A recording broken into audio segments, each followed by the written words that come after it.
ang galing naman ng baby Kylie ko mag-voice over. My goodness, tinalo pa ang kanyang nanay. So, ayan na nga.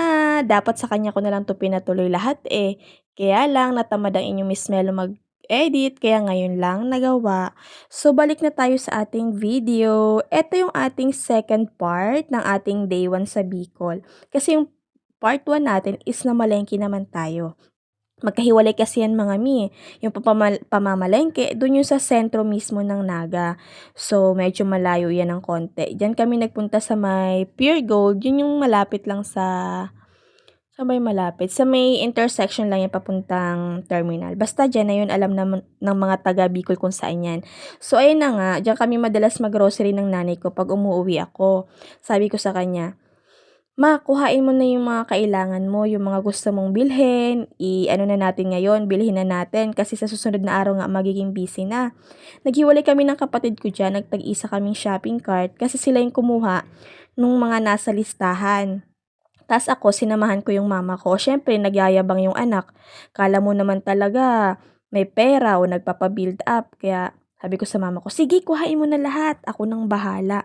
Pero ang totoo, walang pambayad yung anak. O, di ba, magki-credit card lang yan. Sa time na yun, nakita na kami ng kapatid ko kasi tapos na silang mamili ng mga kakailanganin nila. Sabi niya, ano ba naman yung shopping cart nyo? Ang gulo-gulo.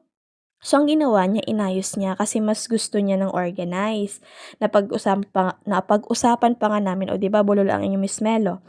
Napag-usapan pa namin diyan yung ano nila, meron pala silang napagkasunduan na mga gagawin. Mag-aano sila, grocery shopping kasi pangarap niya daw yun ipag-grocery ipag-grocery shopping yung nanay ko na parang alam mo yun, yung challenge, yung kuhain mo lahat ng gusto mo ta's may oras lang.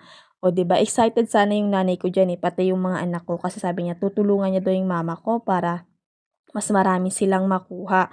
Pero anong nangyari, hindi naman yun natuloy, nakapag-grocery pa rin naman sila pero hindi na yung 1 minute challenge, yung normal na grocery shopping na lang.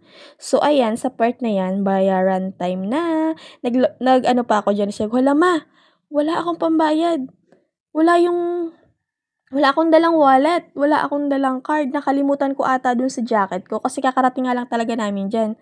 Buti na lang sabi ng kapatid ko, "Ate, nakita ko dala-dala mo, nasa wallet mo na isa."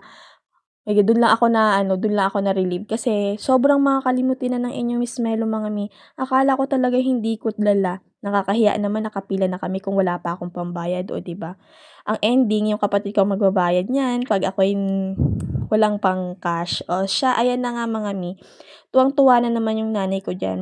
May napasaya na naman tayong isang magulang. O siya, medyo malaki-laki ang binayaran natin diyan mga mi. Malaki na yun. Sa totoo lang, malaki yun kasi wala tayong cash. Mahal yun 'pag isang biglaan lang. So, marami tayong nabili diyan, yung mga para sa ating gagamitin sa pagmamasyal sa susunod na araw kasi sinabay na rin namin yung mga bibilhan namin. So, ayan na yung resibo, 'di ba? Ang haba-haba.